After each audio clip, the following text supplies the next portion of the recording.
Entendeu, povo de Deus? Nós temos que fazer a diferença. É como nós acabamos de ouvir a pregação ali. Tem que haver a diferença entre o que serve e o que não serve a Deus. E eu sou.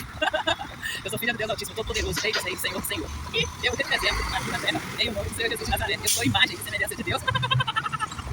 E povo de Deus, o canteiro lá.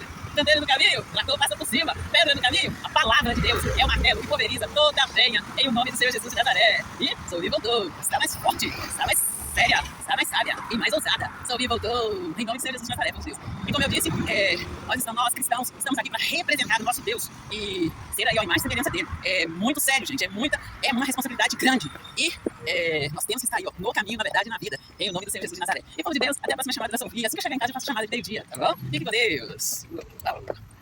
Então, povo de Deus, eu sempre declaro que os meus filhos são herança do Senhor, fruto do ventre, e o meu galardão. E eu sempre declaro que eu ensinei o meu filho o caminho que ele deve andar. Como diz a palavra de Deus, ensina o seu filho o caminho que ele deve andar, e quando crescer, o seu filho não vai se desviar do caminho. Mas quando eu conto pra vocês da opressão, quando eu conto pra vocês ali o que aconteceu, eu conto pra vocês também que ali no momento daquela opressão, eu conto pra vocês ali da lan house, eu conto pra vocês ali das brigas dentro de casa que aconteceu, e eu conto pra vocês, gente, são muitos detalhes mesmo, e eu conto pra vocês ali, que ali, eu vendo ali a intenção do maligno, usando as pessoas para afastar o estão aí, né, eu falo da Igreja Ave Maria, porque de Deus não, quando eu falo que eu ensinei o caminho que meu filho deve andar, que ele conhece Deus, a palavra foi pregada, é tanto que eu conto pra vocês, que quando começou essa pressão, começou a palavra vinha pra cima de mim, eu conto pra vocês que teve um domingo que eu não quis ir, e eu dei uma desculpa lá, porém Stanley estava trabalhando na mídia da igreja lá de Santa Luzia, e aí o Stanley foi, e eu ficava sempre me perguntando, gente, o Stanley fica tão distraído, fica sempre com fone no ouvido, será que o Stanley ouve as pregações, ele ouve a palavra? E aí, gente, o Stanley chegou, e eu perguntei pra ele, porque tava uma campanha muito linda, e eu queria saber da continuidade que o pastor tinha pregado aquele dia, e ali, gente, o Stanley pregou pra mim,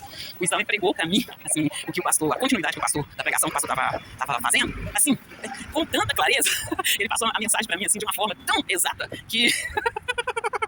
Sim, e aí, gente, eu entendi, no momento que ele falou comigo, e ele falou no mesmo tom que o pastor estava pregando a palavra ali, que era um tom de correção, né, povo de Deus, e aí eu entendi, gente, não adianta você fugir de Deus, não, aonde você estiver, ele usa os adolescentes, ele usa os cristãos, ele usa o pastor, ele usa uma criança, como eu conto pra você no meu testemunho, pra poder estar ali, dando ali a mensagem dele, então, assim, eu ensinei os meus filhos o caminho que eles devem andar. E quando eu falo com vocês de sequestro, eu falo com vocês com sinceridade. E falo com vocês assim, ó, que eu ensinava o curso fé. Eu ensinava o curso fé e a gente morava no apartamento da frente. E ali, estão deitados na cama, eu fui lá ensinar pra ele a palavra de Deus, ali no curso fé mesmo. E eu escutei a pessoa falando lá embaixo, se ele voltar, eles tocaram terror pra cima de mim e da minha família. Não foi brincadeira, não, entende? Então, você acha que eu vou brincar? Você acha que eu vou brincar? Quando eu falo aí, o povo falou assim, você mexeu lá como que eles estão falando? Num vespeiro. Gente, meu Deus, eu for consumidor. Eles falam assim, queima tudo. Não precisa de Jesus de Nazaré. E com Deus, por Deus, até a próxima chamada. Você entendeu, povo de Deus? Quando você fala com ousadia e intrepidez, é porque você sabe o que você está falando, entende? E é nessa fé que estou, como eu digo sempre, conhecereis a verdade, e a verdade vos libertará. É a verdade, a palavra de Deus que vai te libertar, entende? Em nome do Senhor Jesus de Nazaré.